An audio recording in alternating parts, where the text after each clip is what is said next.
Assalamualaikum warahmatullahi wabarakatuh. Selamat pagi anak-anak. Kita bertemu lagi di hari Selasa ini di materi UBD Mapel IPA ya. Semoga anak-anak hari ini dalam keadaan sehat, tidak kurang suatu apapun. Dan mari Pak Fian berpesan kepada anak-anak, tetap kita jaga kesehatan kita jaga sikap kita di luar. Anak-anak jika tidak penting jangan bepergian terlalu jauh ya. Usahakan pergi di sekitaran rumah saja atau bahkan kalau bisa stay at home. Kemudian anak-anak yang berikutnya Pak Fian berpesan lagi kepada anak-anak, mohon anak-anak sering berlatih untuk mapel matematika. Kemudian untuk mapel bahasa dan mapel IPA, anak-anak harus sering membaca ya. Usahakan membaca dalam satu hari itu minimal 1 jam ya, minimal 1 jam anak-anak harus membaca materi yang Pak Fian kasih di Google Classroom. Anak-anak buka kembali dari materi bisa lewat SWE yang Pak Fian kirimkan, bisa Pak Fian kan mengirim dalam berbagai macam media ya. Ada yang SWE, ada yang dalam PPT, ada yang dalam bentuk PDF. Anak-anak tolong itu dibaca kembali ya. Karena hanya dengan literasi kita bisa mempertajam, bisa memperdalam pemahaman materi kita. Ya, sepandai apapun kamu, jika kamu tidak pernah membaca, tidak pernah belajar, maka materi-materi itu tidak akan pernah bisa menancap di kepala kalian dengan sempurna. Ya, kalau kalian hanya membaca hari ini, besok paling sudah lupa. Ya, jadi materi harus selalu diulang, terus menerus. Nah, hari ini kita akan belajar tentang pelestarian lingkungan. Nah, untuk pelestarian lingkungan ini sebenarnya materi yang cukup mudah, tetapi juga cakupan materinya luas. Karena ini situasional ya. Soal-soalnya berbentuk soal-soal yang situasional. Namun materinya sebetulnya ya bisa dikatakan mudah daripada materi-materi yang lain. Kalau anak-anak membaca dan memahaminya dengan bagus, insya Allah anak-anak bisa mengerjakan soal-soal tersebut. Nah, sekarang Pak Fian akan menjelaskan yang tadi share di Google Classroom, baik di kelasnya Pak Fian maupun di kelasnya Bu Mawar ya. Nah, tolong nanti anak-anak jawab apakah slide Pak Fian sudah terlihat anak-anak? Sudah terlihat atau sudah ya? Oke, kalau sudah silahkan dilanjutkan kembali. Oh, ada yang belum. Kalau yang belum mungkin masalah sinyal. Karena sudah ada yang bisa melihat. Nah, hari ini kita akan belajar tentang pelestarian lingkungan. Anak-anak ada yang tahu apa itu pelestarian lingkungan? Pelestarian lingkungan itu adalah upaya kita sebagai individu untuk melestarikan lingkungan atau menjaga sebuah populasi, sebuah makhluk hidup supaya tidak mengalami ya. Makhluk hidup itu bisa hewan, bisa tumbuhan, atau bahkan bisa manusia sendiri ya. Nah, seperti yang sudah pernah Pak Fian sampaikan di awal ketika kita belajar ekosistem, jika salah satu ekosistem atau sebuah populasi itu mengalami kenaikan atau penurunan, maka akan mempengaruhi populasi makhluk hidup yang lain. Nah, supaya makhluk hidup itu atau populasi itu bisa seimbang, maka kita harus menjaga kelestarian masing-masing populasi. Nah, apa tujuan melestarikan populasi? Tentunya supaya makhluk hidup tidak mengalami kepunahan. Sudah banyak, bentar ya, yang masuk ini, saya tak keluar sebentar.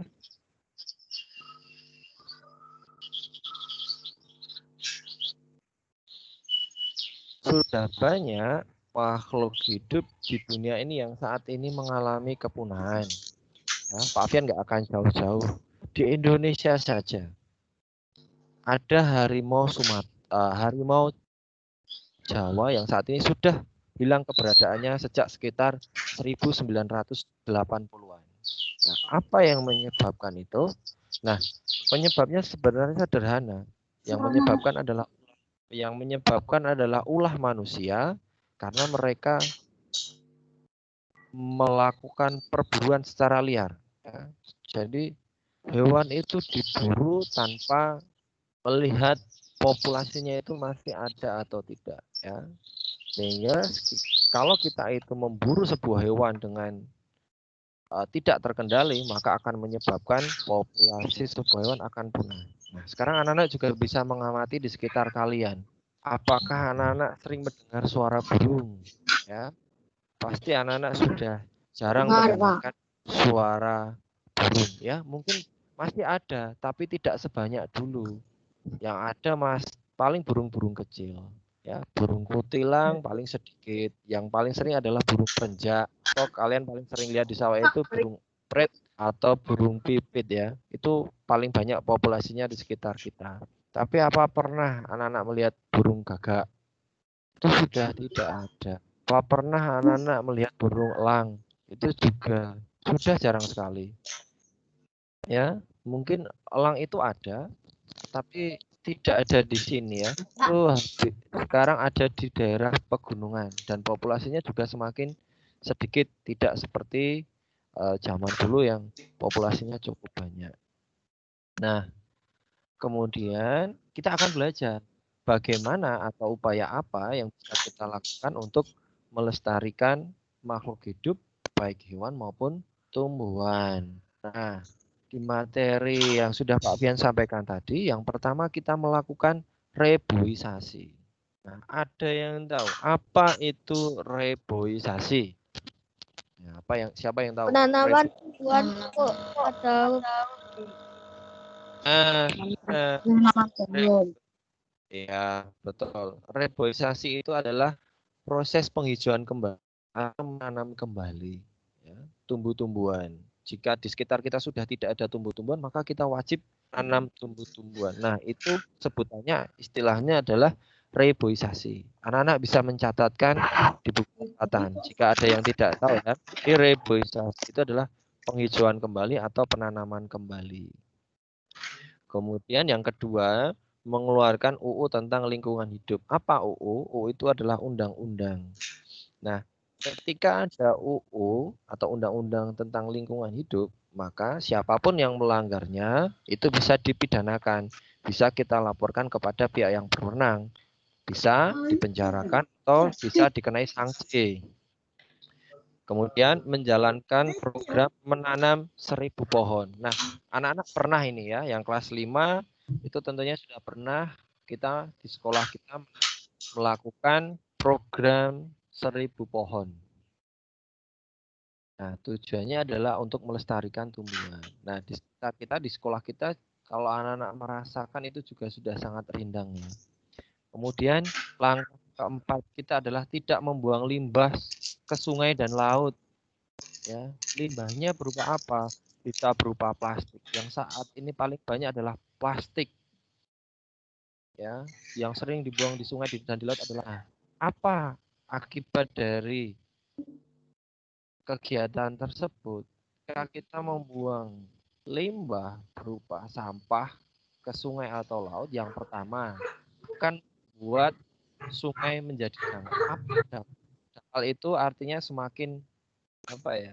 Semakin pendek, semakin tidak dalam, permukaannya naik atau bahasa Jawanya semakin cetek. Kemudian itu juga bisa plastik itu bisa dimakan oleh makhluk hidup yang ada di sungai, kemudian makhluk itu akan mati. Nah, saat ini banyak sekali kejadian-kejadian di dunia ini. Pak Fian sering melihat berita paus yang mati terdampar di bibir pantai, kemudian ketika dibuka ternyata di dalamnya banyak plastik. Sampah plastik. Artinya plastik itu dimakan oleh makhluk hidup yang ada di laut juga. Nah, kemudian langkah kelima kita adalah melarang perburuan liar. Kemudian yang keenam, kita melakukan sosialisasi lingkungan hidup. Nah, sekolah kita sudah pernah melakukan sosialisasikan kepada anak-anak, kemudian kita juga pernah mensosialisasikan kepada orang tua supaya menjaga dan mencintai lingkungan di sekitar kita. Ketujuh adalah mendirikan cagar alam dan suaka marga satwa. Ada yang tahu suaka marga satwa itu apa?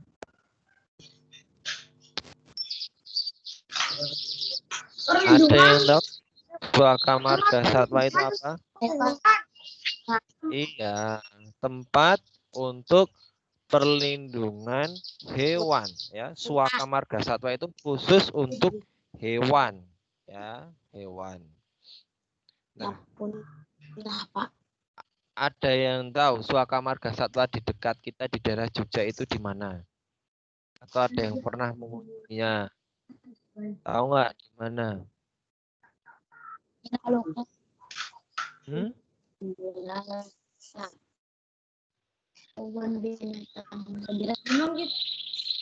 Di Gunung Kidul ada, di Sermo juga ada.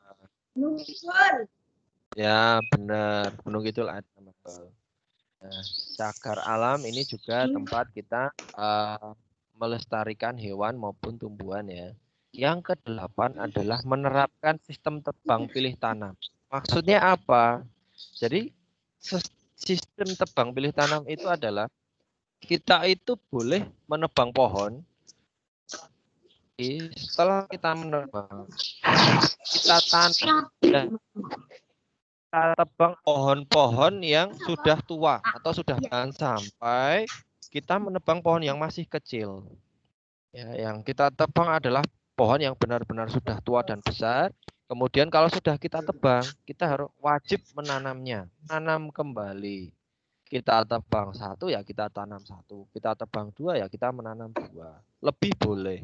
Yang tidak boleh adalah menebang secara liar atau illegal logging. Kita menebang tanpa pilih-pilih dari pohon yang besar sampai yang kecil kita tebas semua sehingga tidak menyisakan satu tumbuhan pun, itu akan menyebabkan kerusakan lingkungan. Banyak hal yang bisa terjadi akibat illegal logging atau penebangan pohon secara liar. Bisa banjir, bisa longsor, bisa juga makhluk hidup berupa hewan tidak memiliki tempat tinggal karena habitatnya sudah kita tebang. Selain itu, makhluk hidup hewan tadi juga tidak memiliki sumber makanan. Ya, karena sumber makanannya sudah habis kita tebang. Kemudian yang ke-9 adalah menanam tumbuhan bakau untuk memecah ombak. Nah, bakau ini kita tanam di bibir pantai. Anak-anak bisa lihat di Pantai Baru, pantai mana? Daerah pesisir selatan itu banyak sekali. Pantai Gua Cemara itu banyak sekali tumbuhan bakau.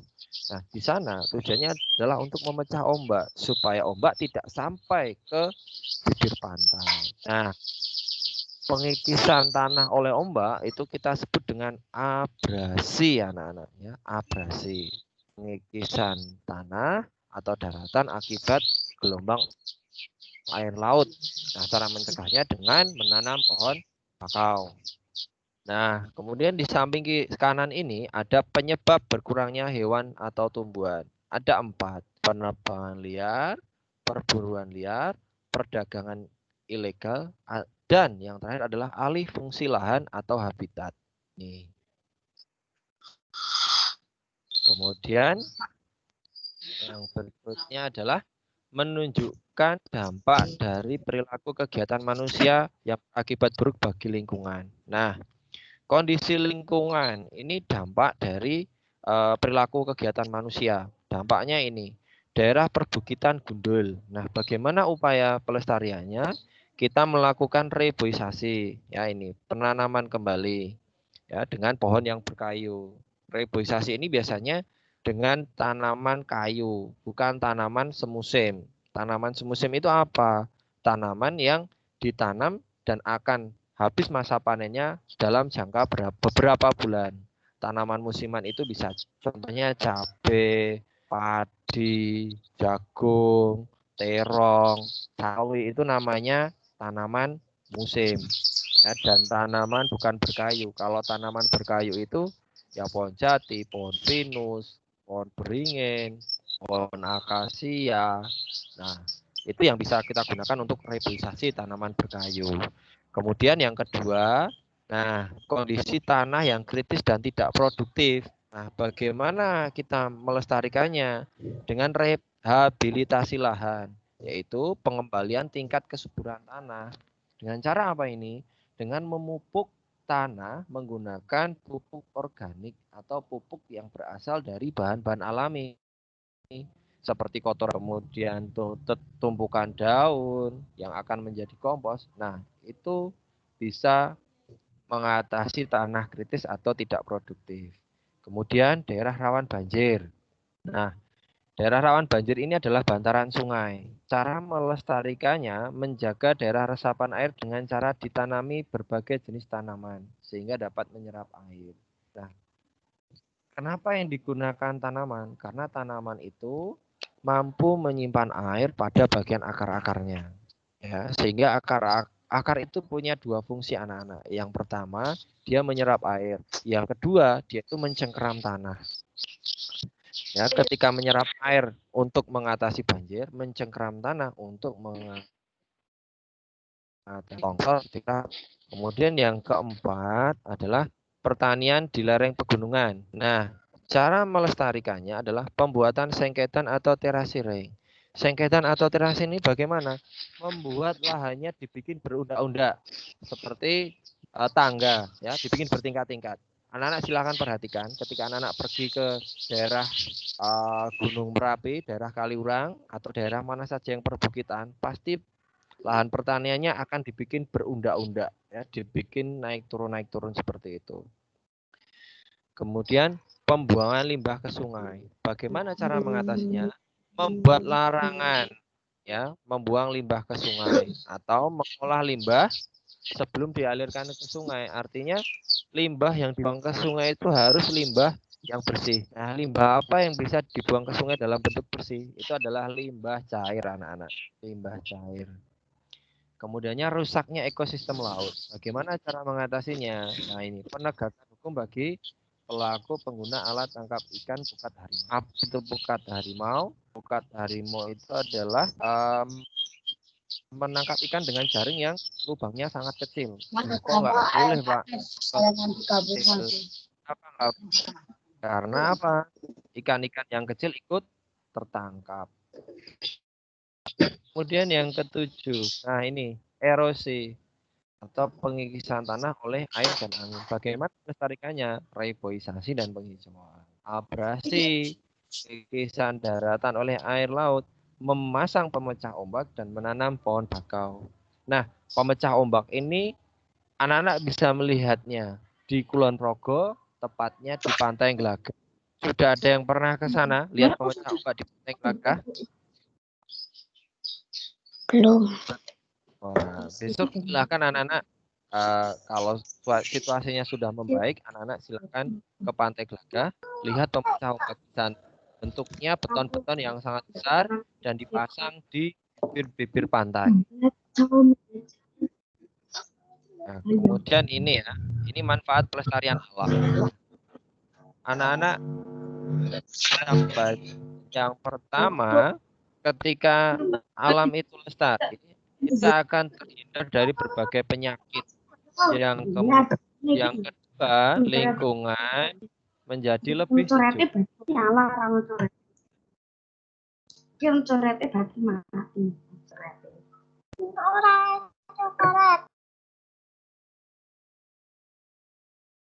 Ya, yang ketiga, kita akan bebas dari polusi udara. Kenapa kita bisa bebas dari polusi udara? Karena tumbuhan itu akan menyerap karbon dioksida yang dilepaskan oleh kendaraan. Ya, baik kendaraan roda 2 maupun kendaraan roda 4. Nah, semuanya akan diserap oleh tumbuhan ketika mereka melakukan fotosintesis. Kemudian oleh tumbuhan akan diproses, dalam proses fotosintesis dikeluarkan dalam wujud oksigen. Yang keempat, air menjadi lebih bersih dan aman untuk diminum. Yang kelima, nyaman dalam menjalankan aktivitas sehari-hari. Dan yang terakhir adalah kita akan merasakan keadaan lebih sehat, lebih asri, serta lingkungan menjadi indah dan hijau. Ini manfaat jika kita melestarikan alam. Nah, kemudian, sekarang anak-anak buka jawaban yang tadi sudah anak-anak persiapkan. Ya, buka bukunya. Nah, kemudian nanti yang bisa menjawab ini, silahkan anak-anak buka mic-nya ya, hidupkan mic-nya. Nah, kita akan mengerjakan soal yang pertama. Nah, Pak Fian bacakan. Kementerian Kelautan dan Perikanan gencar mensosialisasikan kelestarian lobster laut karena populasinya mulai menurun. Penyebab populasi lobster laut menurun adalah, kita garis bawah anak-anak. Di sini ada kata kuncinya, yaitu lobster. Ya, lobster ini mengalami penurunan populasi. Nah, kata kuncinya di sini. Nah, penyebabnya apa? Ya, penyebab dari lobster menurun. Yang A, penjualan lobster laut di pasaran dunia semakin meningkat untuk industri pengobatan. Yang B, nelayan banyak menangkap lobster laut yang berukuran besar beserta bibit lobster yang kecil. Yang C, terumbu karang banyak yang rusak karena penangkapan ikan menggunakan bahan peledak.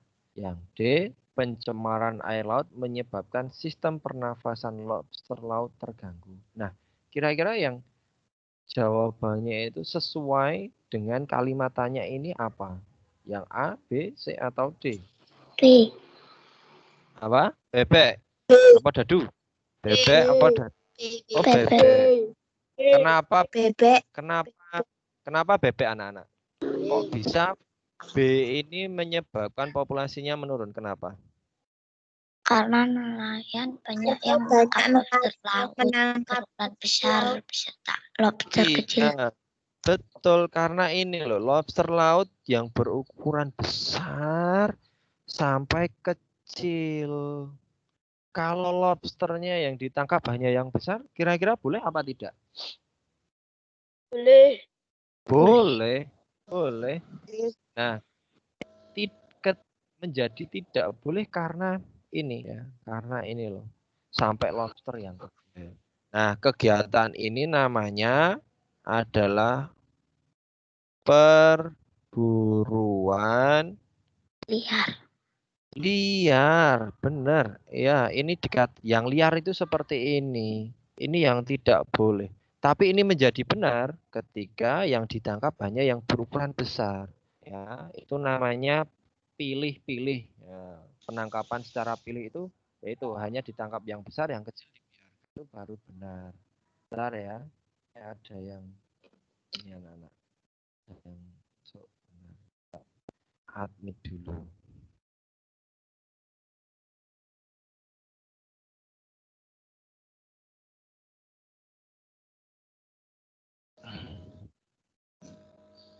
Nih. Kemudian D ini salah. Kenapa yang D salah? Nah, perhatikan di sini. Yang D salah karena ini. Nih, dia pernafasan lobster terganggu. Dan ini pencemaran air ini tidak menyambung dengan kalimat tanyanya. Di sini tidak ada yang mengatakan pencemaran. Ya. Di sini tidak ada yang mengatakan pencemaran. Sehingga tidak nyambung jawaban. Yang D, yang ditanyakan ini kan penangkapan ikan. Jawabannya penangkapan ikan. Yang di sini ya kan lobster, nggak nyambung lagi. Penjualan lobster laut di pasaran dunia semakin meningkat untuk industri pengobatan. Nah, kita tidak tahu berapa banyak jumlah lobster yang ditangkap. Di sini tidak mengatakan yang ditangkap besar atau kecil. Ini juga kurang nyambung dengan pertanyaan. Kita lanjut yang kedua. Banyak yang benar atau banyak yang salah ini? Benar. Benar. Benar. Benar. Yang kedua. Yang kedua, anak-anak. Yang kedua, banjir sering terjadi di bantaran sungai. Kali Winongo pada musim hujan sehingga tanggul sungai yang belum dipondasi talut banyak yang ambrol. Upaya masyarakat di sekitar sungai yang bisa membantu mengurangi erosi pada saat banjir adalah titik-titik. Nah, yang perlu kita garis bawah ini anak-anak. Ya, ini sudah di merah-merah. Bantaran Sungai Winongo. Maksudnya bantaran itu berarti apa? Di pinggiran sungai. Kemudian tanggul sungai. Tanggul sungai yang belum dipondasi talut. Nah, banyak yang ambrol. Nah, upayanya bagaimana untuk mengurangi erosi? Nah, erosi tadi adalah pengikisan tanah karena air dan angin. Nah, bagaimana cara mengatasinya? Tadi sudah ada di... Iya, betul. Menanam pohon atau reboisasi. Jawabannya ini. Ya, menanam pohon. C, benar. Ini dia jawabannya. Nah, kenapa A salah? Boleh nggak kita mendirikan bangunan di sekitar bantaran sungai? Boleh enggak? Tidak. Orang-orang yang mendirikan bangunan di sekitar bantaran sungai, nanti mereka itu akan kebanjiran anak-anak. Ya, dan resapan air. Kenapa? Karena ketika ada bangunan, maka tidak ada pohon di bantaran sungai, sehingga bantaran sungai akan mudah banjir. Seharusnya bangunan ini kan diisi oleh pepohonan. Tidak membangunan bangunan permanen di sekitar. Tidak. Walaupun tidak permanen, tetapi di sini ada bangunan. Entah itu atau tidak. Di situ tetap akan ada bangunan yang tidak bisa digunakan untuk pohon hidup, ya, sehingga tidak boleh. Sanksi dan pelarangan membuang sampah di sungai. Nah, ini bukan untuk mengatasi erosi. Ini kan kata kuncinya erosi. Sanksi dan pelarangan membuang sampah di sungai ini untuk apa ini? Untuk apa ini? Mengatasi banjir ini. Banjir atau pencemaran air ya. Ya Pak, siap. Nah, jawabannya senggol.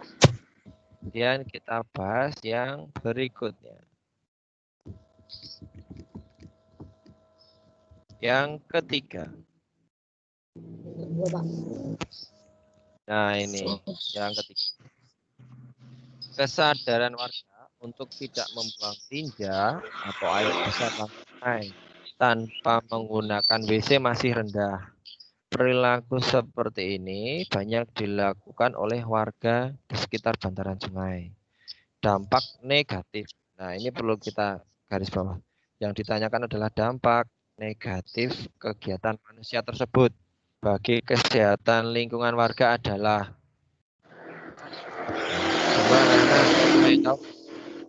apa jawabannya? Bebek.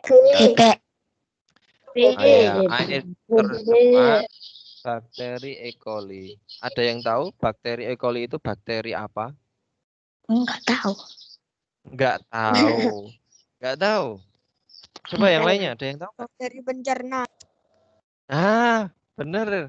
Bener ini. Siapa tadi yang jawab namanya? Mbak siapa? Yang pencernaan tadi. Siapa? Saya Pak. Siapa? Saya Elang. Oh, elang. Oke, bener Mas Elang.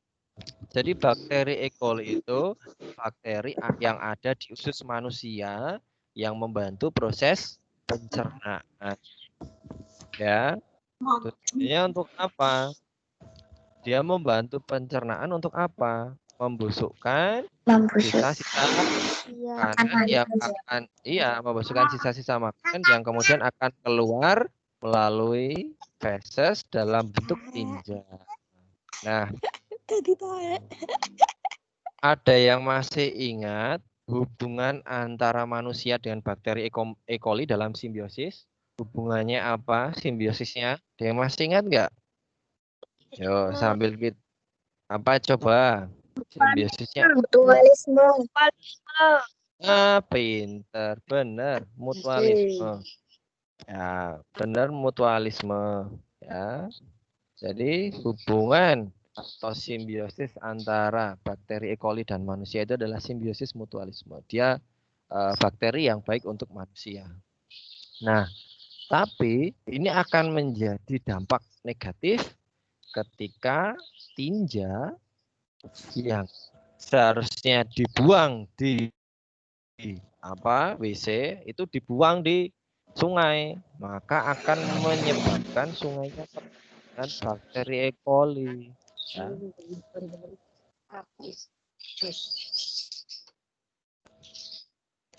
Nah, jawabannya B. Kenapa A salah?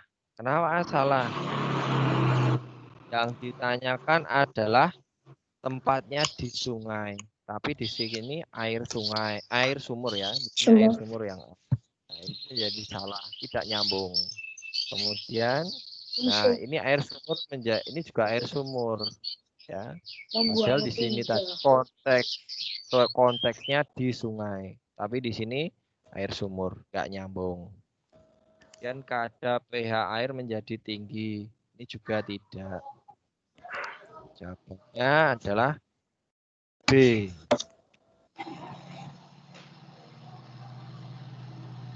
Kemudian yang berikutnya, yang keempat, keberadaan pohon meranti di wilayah Kalimantan semakin berkurang. Penyebab berkurangnya tumbuhan tersebut adalah, nah, anak-anak ini kira-kira yang sudah menjawab tadi. Coba ayo, apa? Benar. Ya, pohon meranti ini adalah salah satu tumbuhan yang digunakan oleh manusia sebagai bahan bangunan. Nah, untuk apa? Bisa sebagai usuk, bisa sebagai reng, bisa sebagai bahan atap itu ya.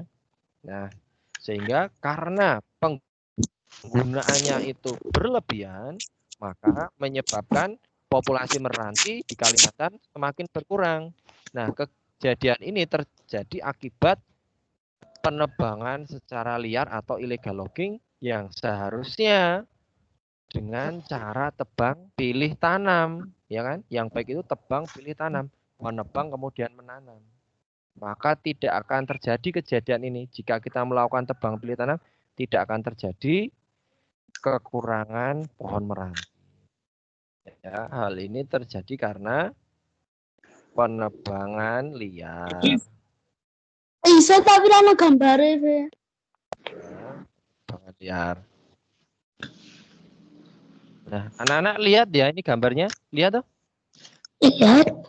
Oke. Ya. Jadi jawabannya C.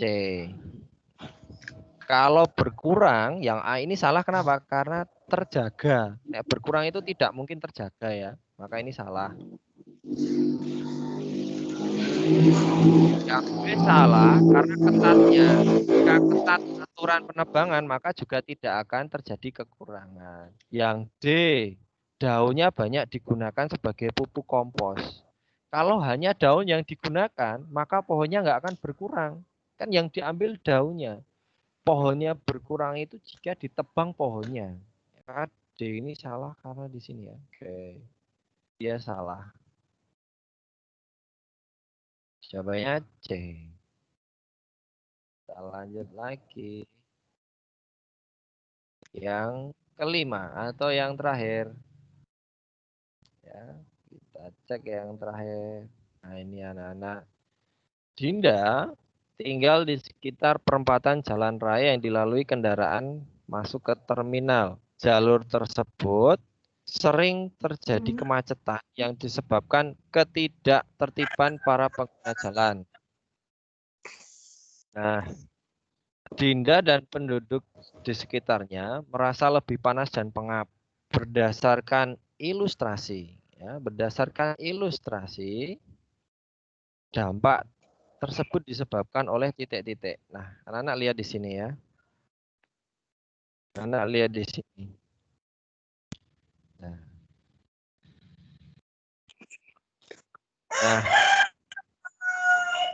Dinda dan penduduk di sekitarnya terasa panas dan pengap. Nah, kata kuncinya di sini, panas dan pengap. Nah, menurut kalian, panas dan pengap itu disebabkan oleh apa dari kendaraannya? Apa yang menyebabkan dari kendaraan? Apa? MC gas. Mesin atau gas? Mesin atau gas? Nek, mesin apa mari pengap? Gas. Iya. Yang bikin pengap itu kan bentuknya udara. Ya. Udara dari kendaraan bermotor yang berupa karbon dioksida atau karbon monoksida. Maaf ya, karbon monoksida kalau kendaraan itu. Nah, jika kita berada di belakang bis contohnya. Anak-anak pernah di belakang bis kemudian keluar asap hitam pekat, apa yang kamu rasakan? Enak apa tidak ketika kamu? Tidak. Tidak enak. Pengap.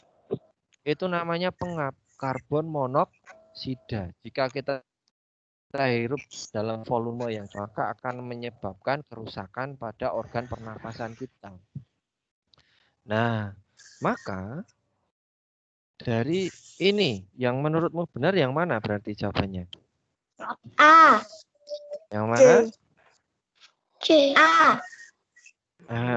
Apa? Yang ini nitrogen anak-anak. Kendaraan itu tidak menghasilkan nitrogen. Yang A itu salah karena nitrogen. Polutannya bukan nitrogen, polutannya benar. Tapi wujudnya bukan nitrogen. Kendaraan baik roda 2, roda 4 itu mengeluarkan polutan atau polusi udara berupa karbon monoksida. Ya, diingat-ingat ya. Polutan atau gas yang dihasilkan dari kendaraan roda 2 maupun roda 4 itu namanya karbon monoksida. A salah karena polutannya berupa nitrogen. Ya, yang cermat ketika menjawab jangan yang dipakai polutan. Polutannya benar, tapi nitrogen salah. Apa yang benar berarti? C. B. C. C apa B? C. C. Nah, C. oke. Kita amati. B. Kalau B itu jumlah oksigen. Kalau oksigen itu lebih banyak, berarti bagus nggak dihirup? Oksigen banyak itu membuat sejuk atau pengap? Sejuk. Iya. Sejuk. Jika kamu merasakan kesejukan, berarti oksigen di sekitarmu itu banyak. Kalau oksigen banyak, secara otomatis di sekitarmu itu banyak tumbuhan. Karena oksigen itu dihasilkan oleh tumbuhan. Anak-anak silahkan rasakan. Coba kamu berada di sekitar tempat yang banyak tumbuhannya dan tidak banyak tumbuhan. Maka akan lebih sejuk di tempat yang banyak tumbuhan. Karena di situ pasti banyak oksigen. Jika tumbuhannya sedikit, maka oksigennya juga sedikit. Ya, sehingga kurang sejuk. Ya. B salah. Karena ini tidak menimbulkan pengap, tapi menimbulkan kesejukan. Yang C, peningkatan gas hasil pembakaran. Nah, ini benar karena karbon tadi dihasilkan dari asap kendaraan bermotor atau asap kendaraan roda 4. Ya. Yang D salah, panas mesin mengkonveksi udara di sekitar. Ya. Panas mesin itu memang bisa menyebabkan udara menjadi lebih, tapi tidak akan pengap. Ya. Tapi kalau gas karbon itu akan menyebabkan panas dan pengap, ya. Begitu ya.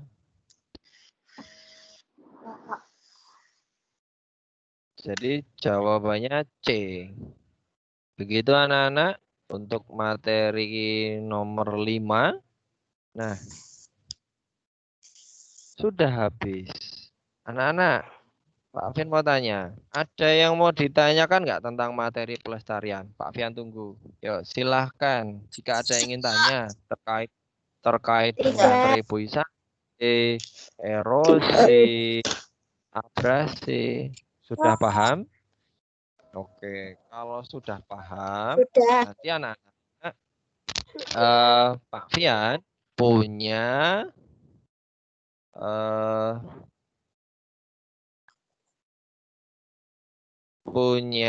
apa? Soal ya jumlahnya 10 yang akan Pak Fian share pada pukul 10 ya, baik di Google Classroom-nya Pak Fian atau Google Classroom-nya Bu Mawar. Sudah Pak Fian set pukul 10. Jadi anak-anak bisa mulai mengerjakan pukul 10. Kemudian Pak Fian pesan, jika anak-anak lupa materinya, silakan anak-anak membaca lagi materinya. Oke. Bisa melalui buku dari Algendon, bisa melalui materi PPT yang Pak Fian pakai ini.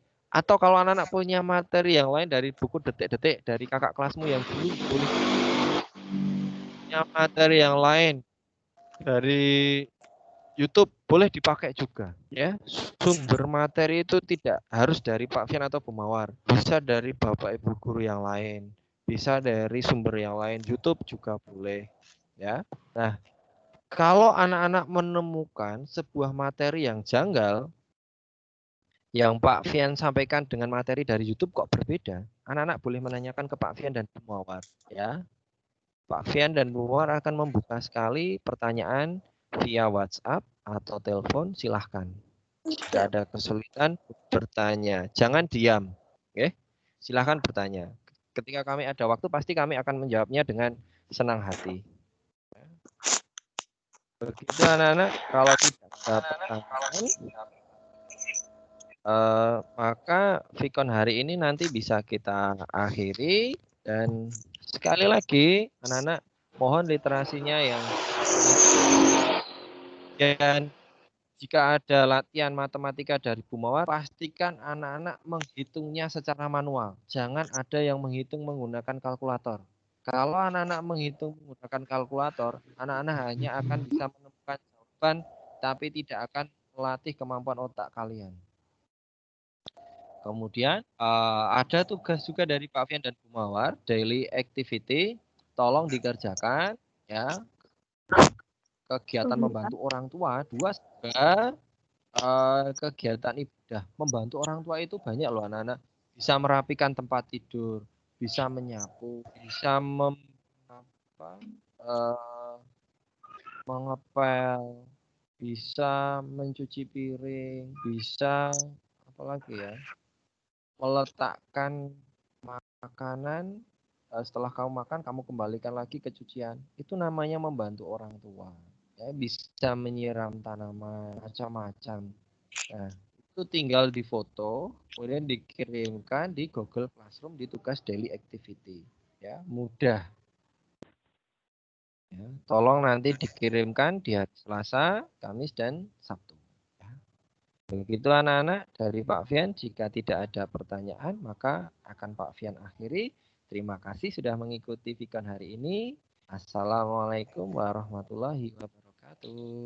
Waalaikumsalam warahmatullahi wabarakatuh. Waalaikumsalam. Waalaikumsalam warahmatullahi wabarakatuh. Waalaikumsalam warahmatullahi wabarakatuh.